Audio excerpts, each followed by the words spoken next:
'Peddi' success మీట్‌లో బుచ్చిబాబు గారిని అడిగారనమాట. ఇప్పుడు మీరు గతంలో 'ఉప్పెన' సినిమాలో చూసుకుంటే ఆ హీరోకి అది తీసేసారు. ఇప్పుడు 'పెద్ది' సినిమా చూసుకుంటే హీరోకి ఇది తీసేసారు. నెక్స్ట్ మీరు 'మహేష్ బాబు' గారితోనే అంట కదా! 'మహేష్ బాబు' గారికి ఏమి తీసేస్తారు అంటే ఇగ ఆయన స్పష్టంగా క్లారిటీగా చెప్పిండనమాట.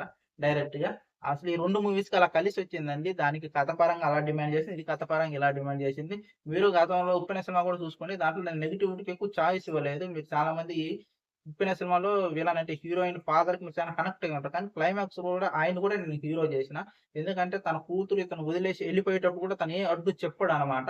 అది నా డైరెక్షన్. అలాగే 'పెద్ది' మూవీలో గూడా అంతే. మీరు ఈ 'దివ్య' అంటే ఏదైతే హీరోని చూస్తుంటారో 'దివ్య' అంటేనే గాని, అలాగే చాలా మంది ఈ 'తారక్ మున్నప్ప' ఈళ్ళెవరైతే చూసిర్రో ఫస్ట్ విలన్‌గా కనిపించిర్రో లాస్ట్‌కి వాళ్ళు గూడా నెగటివిటీ క్లియర్‌గా ఉండకుండా అంటే మళ్ళీ పాజిటివ్ వైబ్‌లో వచ్చేలాగా నా సినిమాలు అలా చూసుకుంటాను నేను చాలా వరకి.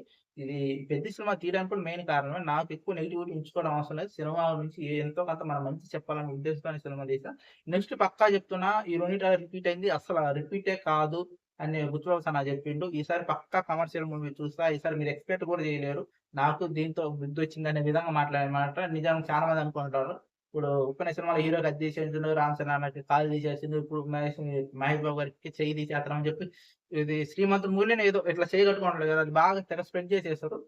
క్లియర్‌గా క్లారిటీగా చెప్పేసినారన్నమాట మన బుచ్చిబాబు గారు. నేను ఈసారి ఒకవేళ మహేష్ బాబుతో అనుకుంటున్నా కుదరాలి కదా! అన్నీ కుదిరితే చేస్తా గానీ ఈసారి పక్కా కమర్షియల్ మూవీ చేస్తా. ఇలా అయితే కాదు. ఈసారి విలన్ క్యారెక్టర్ అయితే చాలా స్ట్రాంగ్‌గా ఉండేలా చూసుకుంటా. మా గురువు గారి ఇన్‌స్పిరేషన్‌గా తీసుకుంటా ఆయన కూడా గత ఇంకొక రిపోర్టర్ కూడా మీ గురువుగారి నుంచి మీరేం నేర్చుకున్నారో 'పుష్ప 2'లో అంతా బాగా ఇప్పుడు టాలీవుడ్‌లో నంబర్ 1 కలెక్షన్‌ల మూవీ అంత బడ్జెట్ మూవీని ఎక్కడా గూడా బయట వాళ్ళని తీసుకోకుండా ఖాళీ మన తెలుగు వాళ్ళనే తీసుకొని తెలుగులోనే డబ్బింగ్ చెప్పించిండు గదా!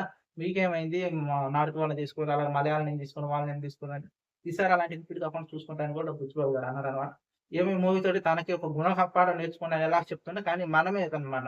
ఒక మంచి డైరెక్షన్ మిస్ చేసుకుంటున్నాం. ఎందుకంటే నేను చాలా సార్లు చెప్తున్నా. 'పెద్ది' మూవీలో చాలా మంచి కంటెంట్ ఉంది. దాన్ని మిస్ చేసుకోరు. ఎందుకంటే చాలా మంది అంటారు. ఓసారి క్రికెట్ అంటాడు, ఒకసారి కుస్తీ అంటాడు, ఒకసారి రన్నర్ అంటాడు భయ్ అంటే మూవీలో కంటెంట్‌ని అర్థం చేసుకోండిరా భయ్. ఎందుకంటే ఏదైతే ఉందో అతను క్రికెట్‌గా చేయాలనుకున్నప్పుడు అతను ఓన్లీ క్రికెట్ ద్వారా అచీవ్ చేయాలనుకున్నప్పుడు కుస్తీ ద్వారాకెళ్ళిండు. దాని ద్వారా కూడా అచీవ్ చేయలేకపోయినప్పుడు రన్నర్ లాగెళ్ళిండు. అంటే కానీ నీకు ఒకటే కాదు మల్టీ టాస్క్‌లు ఉంటాయి. నేను గతంలో కూడా చెప్పాను. 'రాఘవ లారెన్స్' గాని, 'ప్రభుదేవ' గాని ఇలా అన్నమాట. వాళ్ళు డైరెక్షన్ చేస్తారు, వాళ్ళు హీరో చేస్తారు. ఇప్పుడు 'రాఘవ లారెన్స్' గారు మాట్లాడితే ఆయన మ్యూజిక్ డైరెక్టర్ కూడా ఆయన ఎడిటర్ కూడా ఆల్సో డైరెక్టర్, కొరియోగ్రాఫర్, యాక్టర్ అన్నీ అలాంటి మల్టీ టాలెంట్ వాళ్ళు ఉంటారు అనే విధంగా నేను చూపిస్తా.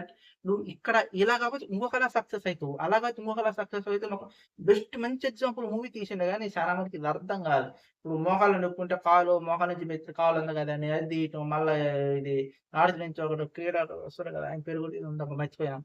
ఆయన రాడు ఆయనకి పెద్దగుంటే తెలియకుండా ఏదేదో సిల్లీ క్వెషన్స్ బయటకి తీస్తారు. ఒక సినిమాలా పెద్ద ఒక చక్కటి మెసేజ్ ఉన్న మూవీ అది. నీకు సక్సెస్ ఎలాగైనా నువ్వు తలుసుకుంటే తెచ్చుకోగలుగుతావు అనే విధంగా తీసిన ఒక డైరెక్షన్ అది.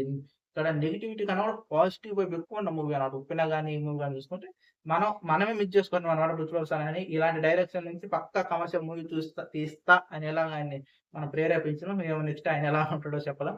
పాజిటివిటీని ఇంతగానం ఎంకరేజ్ చేసినోడు నెగెటివ్ వైపు వెళ్తే ఇంకెలా ఉంటదో నిజంగా ఈసారి బాక్స్ ఆఫీస్ తగలబడేలాగే 'పృథ్వీ' గారు డైరెక్షన్ ఉంటదని నేను అనుకుంటున్నా. మీరేమనుకుంటారో కింద కామెంట్ చేయండి. ఇక్కడ నాతో పాటు మీ అభిప్రాయం మీకు ప్రతి కామెంట్‌కి నేను రిప్లై ఇస్తా. ఈ వీడియో ఇంతకు మించి మళ్ళీ ఇంకొకటి వరకు బాయ్.